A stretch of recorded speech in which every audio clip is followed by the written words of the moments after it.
اللہ اکبر انا للہ و انا الیہ راجعون لا حول ولا قوت۔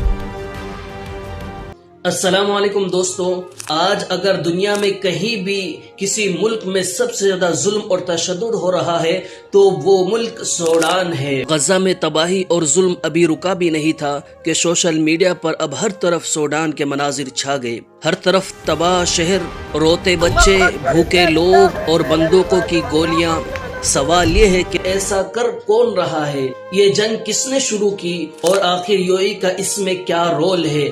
آئیے اس دردناک کہانی کو اسٹیپ بائی اسٹیپ سمجھتے ہیں، اس ویڈیو کو پورا دیکھیں۔ سوڈان کی کہانی شروع ہوتی ہے عمر بشیر کے دور سے، جو تقریباً 30 سال تک سوڈان کے حکمران رہے۔ عمر بشیر کو ہمیشہ یہ ڈر رہتا تھا کہ کہیں فوج ان کے خلاف بغاوت نہ کر دے۔ اسی ڈر سے انہوں نے اپنی ذاتی طاقتور فورس بنائی، ایک ایسی فورس جو ان کے ایک حکم پر کچھ بھی کر سکتی تھی۔ شروع میں یہ فورس بکھری ہوئی تھی، لیکن 2013 آتے آتے اسے ایک نام دے دیا گیا، RSF یعنی ریپڈ سپورٹ فورس۔ یہ فورس ملک کے ہر اس آواز کو دبانے کے لیے استعمال ہوتی تھی جو حکومت کے خلاف اٹھائی جاتی تھی، چاہے چھوٹا احتجاج ہو یا بڑا مظاہرہ۔ RSF کو بھیجا جاتا اور لوگوں کو سختی سے کچل دیتی تھی، جو بات نہ مانے اسے گولی سے مار دیا جاتا تھا۔ 2019 میں وہ ہوا جس کا عمر بشیر کو ہمیشہ سے ڈر تھا۔ عوام، فوج اور RSF تینوں نے مل کر ان کے خلاف بغاوت کر دی۔ جس فوج کا سہارا لے کر عمر بشیر نے اقتدار حاصل کیا تھا، اسی فوج نے انہیں اقتدار سے ہٹا دیا۔ 3 دہائیوں کے بعد ظالم تو چلا گیا، لیکن سوڈان کے لوگوں کو جمہوریت پھر بھی نہ مل سکی۔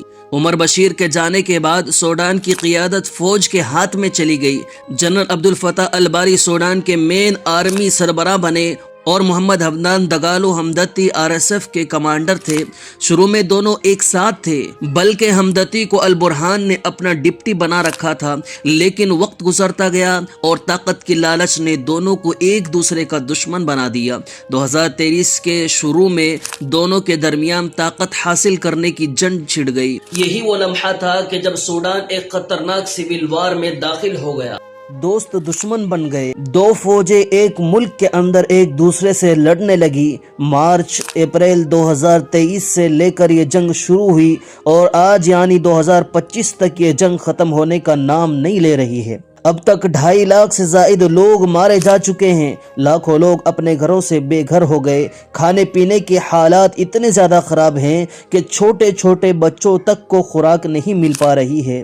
رپورٹس کے مطابق 5 لاکھ سے زائد بچے بھوک سے مر چکے ہیں اور دنیا صرف دیکھ رہی ہے۔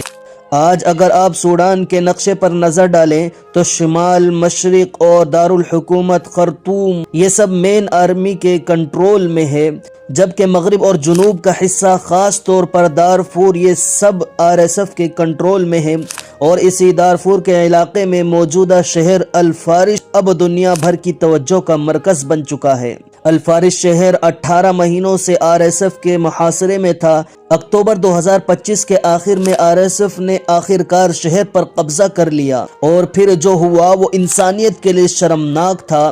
عالمی رپورٹ کے مطابق RSF کے فوجیوں نے شہر میں گھس کر اندھا دھند قتل عام کر دیا، نہتے شہریوں کو مار دیا، لوٹ مار ہوئی، عورتوں اور بچیوں پر ظلم ہوا۔ سیٹلائٹ تصویروں میں سڑکوں پر لاشیں، تباہ کن عمارتیں اور جلے ہوئے گھر صاف صاف نظر آ رہے ہیں۔ یہ مناظر دیکھ کر دنیا بھر کی انسانی حقوق تنظیمیں اور UN کی تک چیخ اٹھے۔